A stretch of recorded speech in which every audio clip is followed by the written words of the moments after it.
What's up, gang? It's your boy Trippy, and I had to get a few things off my mind real quick. Boy, as we edge closer and closer to the Petr Yan Cory Sandhagen fight, I get more and more nervous, and I go back and forth on my pick on who I think is going to win. But one thing I can say for sure is that Cory Sandhagen is a nightmare for Petr Yan. Let's jump into it, shall we? But first, I'm going to say this, boy, respect to Petr Yan for taking this fight. He is an absolute Russian gangster because, boy, he did not have to take it. He could have waited, but instead he said, screw it, let's do it. He was tired of waiting on Aljamain Sterling. Props to him. Now, I know what you guys are thinking. Trippy, how could you say that Petr Yan is going to struggle against Cory Sandhagen? Well, I got a few points that I want to make because I am absolutely convinced that Cory Sandhagen is just a nightmare to deal with, especially if you're Petr Yan. Now, real quick, because I already know there's going to be a few people whining and complaining in the comments. Yes, I'm calling him Peter. Why? Because it's just easier to say than Piotr. So just suck it up and deal with it and just enjoy the video, okay? Now, I know what you guys are thinking. Trippy, why do you think Cory Sandhagen is such a nightmare for Petr Yan? Well, I'm going to explain it right now. Let's hop into it. One of the main reasons why Cory Sandhagen is such a nightmare to deal with for Petr Yan is the striking. In my opinion, Cory Sandhagen just holds a clear advantage there.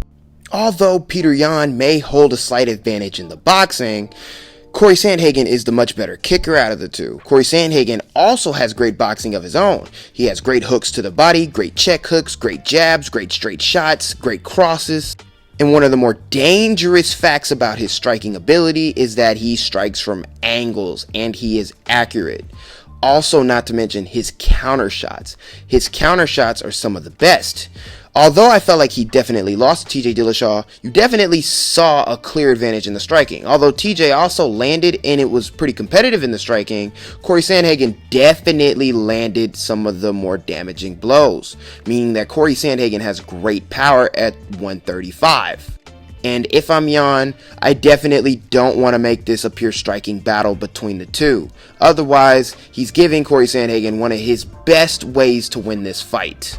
And the next thing is the speed. Cory Sandhagen, in my opinion, is just a faster striker all around. He just throws everything, almost everything in the book, a lot faster than Petr Yan does.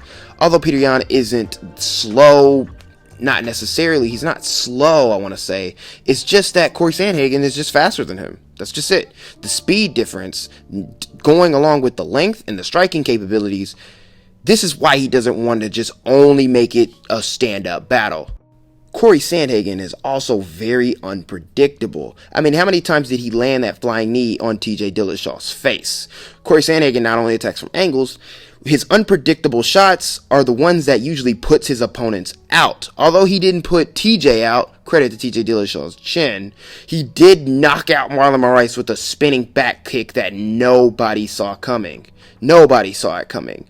Like I said, if Petr only sticks to a kickboxing match, he's basically begging for Cory Sandhagen to land something weird on him and possibly put him out. So that means Petr Yan is possibly going to have to mix up, not possibly, he's definitely going to have to mix up his grappling with his striking, making this fight way, way, way more competitive in my opinion. But TJ Dillashaw used a lot of grappling on Cory Sandhagen and was able to hold Cory Sandhagen up against the fence. Now, if you want to compare who's the better wrestler out of Yan and TJ, that is another topic, another debate for another time. But TJ is a pretty good wrestler and he struggled to get Cory down. Although at moments when he did, he wasn't really able to control Cory on the ground. So you have to take into consideration that possibly Cory Sandhagen learned from his fight with TJ Dillashaw and has an answer for if Yan tries to go the wrestling route, which is going to make things even more interesting. Now the last thing, the size, and in my opinion, possibly going to be one of the more major advantages in this fight.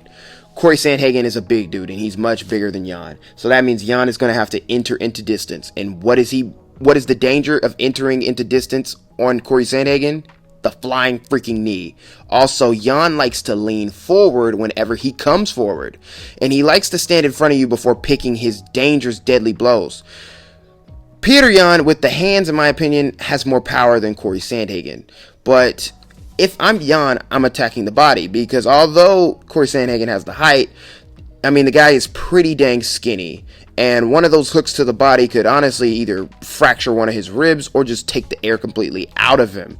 But if Cory Sandhagen comes out and uses his kicks and keeps Jan at bay, he can basically hit Jan at a distance where Jan can't hit him back. And that is just going to frustrate Jan and possibly lead to him making some mistakes, possibly eating a knee or a front kick and wobbling and hurting him. Now, we know Jan is tough, but the size is going to be a big thing. And that means that Jan is going to have to enter into that danger zone to land some of his own shots. Now that I've laid all that out for you, you guys don't have to completely agree with me. I know some of you guys probably think that Jan is going to go out here and dominate Cory Sandhagen. I just cannot see it that way. Possibly if Cory just cannot stop the takedowns or fails under the pressure, which is very possible of happening. He could just wilt under that Jan pressure. In my opinion, Jan has more dangerous forward pressure than TJ Dillashaw does, and he definitely hits harder. It's just that if I'm Jan, I'm going to have to mix up the body shots, because one thing I can say all this about Cory, he is not infallible and he's far from a perfect fighter. There's definitely ways that Jan can get this done.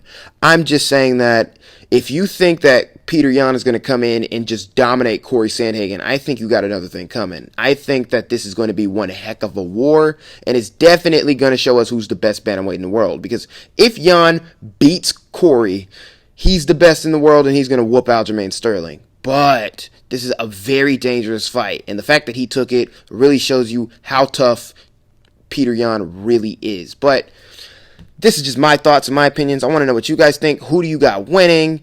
And let me know in the comment section below. It's been your boy Trippy, and I'm out, man.